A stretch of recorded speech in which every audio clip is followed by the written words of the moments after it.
গোৱালপাৰাৰ ৰংজুলিৰ ঔগুৰি গাৰুপাৰা গাঁৱত বন্যহস্তীৰ আক্ৰমণ। যোৱা নিশা বন্যহস্তীৰ আক্ৰমণত এগৰাকী হাতীৰ উদ্ধাৰ বৃদ্ধৰ মৃত্যু। মৃত লোকজন ঔগুৰি গাৰুপাৰাৰ উইংষ্টন চাংমা। নিশাই ঘটনাস্থলীত বন বিভাগৰ লোক আৰু আৰক্ষী উপস্থিত হৈ মৃতদেহটো উদ্ধাৰ কৰি ৰংজুলি থানালৈ লৈ যায় আৰু আজি মৰণোত্তৰ পৰীক্ষাৰ বাবে প্ৰেৰণৰ ব্যৱস্থা কৰে। নিশা পুত্ৰৰ দোকানৰ ভিতৰত থকা অৱস্থাতে এই অকলশৰীয়া হাতীয়ে অতৰ্কিতভাৱে আক্ৰমণ কৰি বৃদ্ধগৰাকীক হত্যা কৰে। হাতী মাৰা গাঁওখিনি হ'ল ঔগুৰি গাৰুপাৰা, নাম হ'ল উইংষ্টন চাংমা। আৰু ৰাতি প্ৰায় 11:30মান বজাত দোকানত বহি আছিলোঁ, বুঢ়াটা দোকানত বহি থাকাই মাৰিছে। দোকানখন খোলা আছিল? দোকানখন খোলা নাছিল, ভিতৰত আছিল, বেঞ্চত বহা আছিল, বহি আছিল। তাৰমানে কেইটা হাতী আছিল? একটাই হাতী।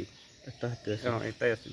দোকানটো ভাঙি পেলাই দোকানটা ভাঙিছে, ভাঙি পেলাই মানুহটো মাৰিছে। ৰাতি ফৰেষ্টৰ মানুহ গৈছে? ফৰেষ্টৰ মানুহ গৈছে। আৰু এতিয়া থানাত লৈ আহিছে? থানাত লৈ আছোঁ। এতিয়া PM কৰিব? PM কৰিব।